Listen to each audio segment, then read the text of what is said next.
What's up, A to Z Sports here during the holiday summer break for us. Not live today. We'll be back live again Monday, July 8th. But Austin Stanley and Sam Phelan going to deliver some Titans content throughout the week here on our YouTube and Facebook page. We're talking today about the most under-discussed Titans player who matters for the 2024 NFL season as the Titans are looking to compete with a lot of new pieces around them. We'll talk about a guy that's sliding under the radar that should have a big impact on this upcoming season. Before we dive in to that content, first of all, make sure you like this video. If you're watching on Facebook or if you're watching on YouTube, hit that like button. It's going to go a long way for us. We also got to thank all of our great sponsors because they truly make it happen for us and they help out all of you guys, like Wilson County Hyundai. Make them a part of your new car buying process. Go see them in Lebanon or online at wilsoncountyhyundai.com. The Bone and Joint Institute, boneandjointtn.org, the region's destination for comprehensive orthopedic and sports medicine care. Farm Bureau Health Plans, they've been serving Tennesseans for over 75 years, and you can get a quote today to help you have better health coverage for a lower rate. Use our link today, fbhp.com/ATOZ. And as always, our friends at BetMGM, powered as always by BetMGM and their app. Use our bonus code ATOZ Sports to get up to $1,500 back on your first bet if it misses. Sam, welcome in on this Monday. It's July all of a sudden, which is insane. So by the time this video comes out, 23 days before the Titans start their 2024 training camp, it's been a lot of new this past offseason, right? Firing Vrabel, new head coach and Brian Callahan, brand new staff, lots of players with a high money spend in free agency in the draft. So overall, a lot of new, but in my opinion, there's a couple potential under the radar, under discussed players that I think are going to have a big impact in 2024. Do you want to go ahead and start with yours? We both have one. Yeah. I'll let you go ahead and get going. Well, listen, I think you're right. I think there is a lot of new, and a lot of new is creating for a lot of distraction. There is so much about this Titans team that is interesting and is fresh and is worth talking about and discussing. And it makes your head kind of pop in every which way, trying to figure out what you need to look at. And one of the most interesting things I think about this team is when you really break down what is not new and what is potentially sliding under the radar that is not new. So for me, there were two guys that I think are under discussed that will matter for 2024. I'm curious to see if we bring them both up with our two answers. But the one for me that I don't think is getting enough attention right now is Amandine Hooker. Titans safety Amandine Hooker. And the reason why Amandine Hooker comes to mind for me is because I don't think we're making a big enough deal about the safety position and about the need that still exists at safety.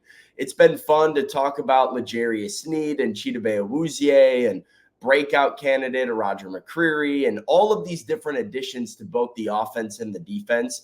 And yet, if you look at the Titans roster and depth chart right now, safety probably still the weakest position on the roster, and they need Amandine Hooker to be elite and to still be the same guy that he has been in years past. I mean, this is somebody who took consistent steps forward behind Kevin Byard, and the Titans were kind of hoping would come into his own as a leader on this defense without Kevin Byard once he was traded. I don't know if that ever happened last year. He did create some turnovers late in the year, but this is the first ever training camp that Amandine Hooker is coming into as safety one. And I think it's a big year for him. And it's a big year for the Titans defense to have a guy like Amandine Hooker have the best year of his career. You're paying him like it too. I mean, this is not some guy on a rookie contract that you're hoping you maximize his value. You've made a commitment to Hooker in how much you pay him. And so that will have a significant impact in this defense this year. And I think it's something we could talk about a little bit more.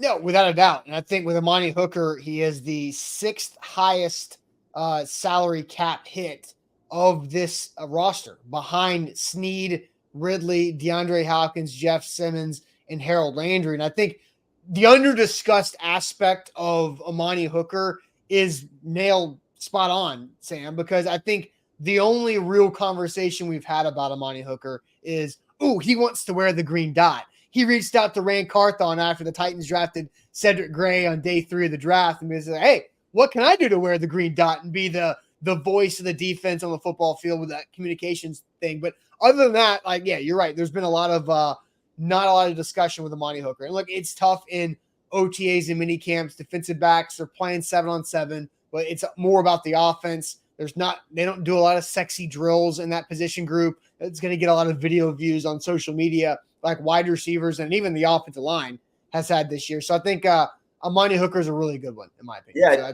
so you look at this defense and you're going to talk about L'Jarius Sneed and Awuzie and even Big Jeff Simmons. Like, these are the names that are going to be brought up, and yet so much of this secondary is going to be about cohesion, is going to be about having all of these little cogs that make the wheel go round. And for me, Amandine Hooker's a really big cog, and it's going to be fun to see how Denard Wilson uses him. Let's also not forget, Austin, Denard Wilson just came from the Baltimore Ravens, where Geno Stone, safety, had the best season of his career and had 7 interceptions in the 3rd year after having 1 career interception in all of his seasons prior to that. So it was this massive, explosive year of production and creating turnovers for Geno Stone in that style of defense. Now, I'm not sure I'm expecting a league-leading 7-8 interception year from Amandine Hooker, yeah. but like, is there room for him to have a bigger year than Titans fans, I think, are allowing for him to have right now? And on the flip side of that, what happens to this season if Hooker is not good and he doesn't take the jump and he is your safety one? Like, is that a big liability now? I just think there's a lot that hangs in the balance with your fate with this guy. And right now, not really talked about all that much. So I'll let you go ahead and take yours out of the way. Yeah, it's a great candidate. So the most under-discussed Titans player who matters for the 2024 season. It's funny because I just read off the highest 6 cap number players. My answer is the guy who has the biggest cap number on this entire roster, and it's a cap number of $23.8 million, and that is edge rusher Harold Landry. That was my other one. He's always under-discussed because Harold doesn't have a lot to say, but Harold shows up, gets his work done, and typically does it at a high level. I think Harold Landry, if you're looking at the same thing with Amandine Hooker, right? If you look at the safeties around him, you're like, I don't know. If you're looking about the edge rushers around Harold Landry, like, yeah, can Arden Key, we've talked more about, can Arden Key be a 3-down player in this defense? And will Rashad Weaver finally be able to play consistently and be more than just a rotational depth piece? Do they need to add another co-starter on that side with Arden Key? We've had all those discussions, but haven't really talked much about Harold Landry. He was absent for all of the voluntary work.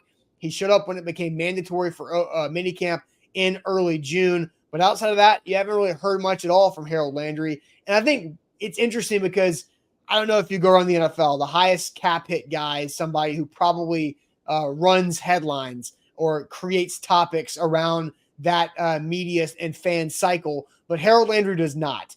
He had 10.5 sacks a year ago, and that was the first year coming off the ACL as he missed the entire 2022 campaign.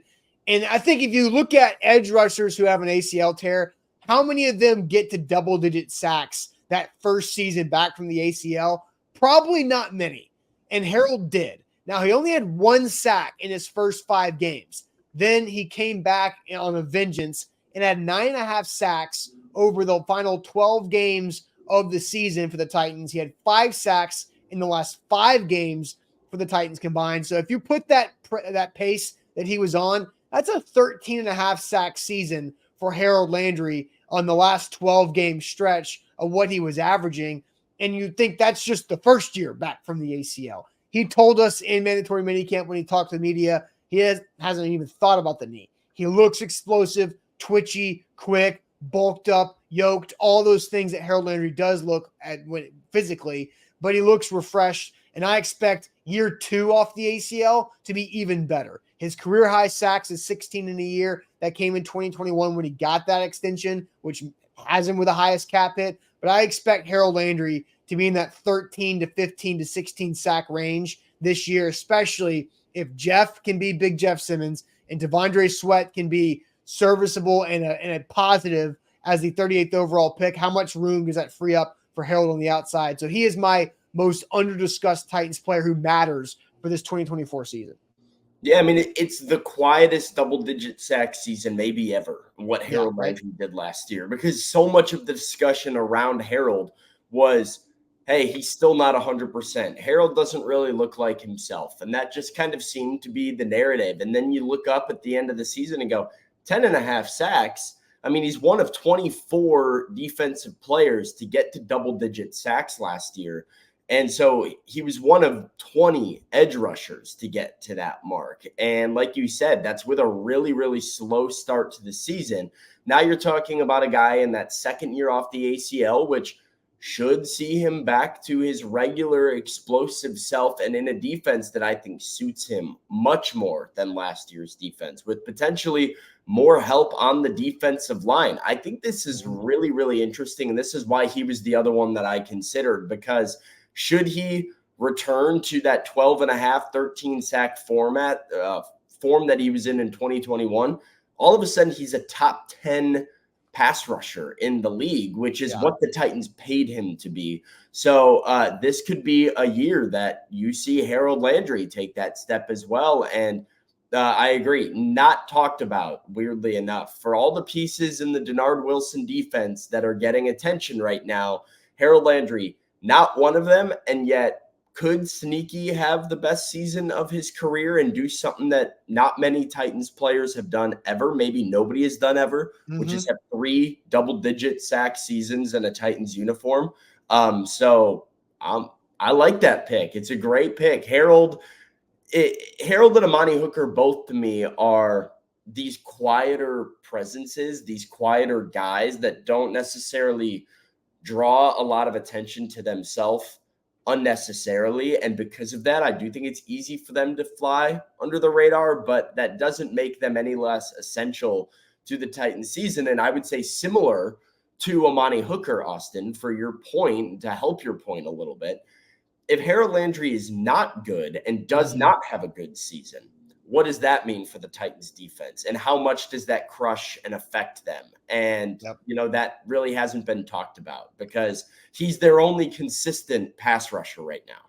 Yep, without a doubt, because you mentioned 24 players last year had double-digit sacks. The Titans had 2, Harold Landry and Danico Autry, who's now a Houston Texan. So they got to replace 11 sacks from Danico. How do they do it? That's what we've been talking about. We haven't been talking about Harold Landry that much. So Amandine Hooker and Harold Landry, the Titans' 2 under-discussed players who matter most in 2024. That's it for today. Make sure you hit that like button on Facebook and on our YouTube. Like the show before you go and subscribe to our YouTube channel if you haven't already.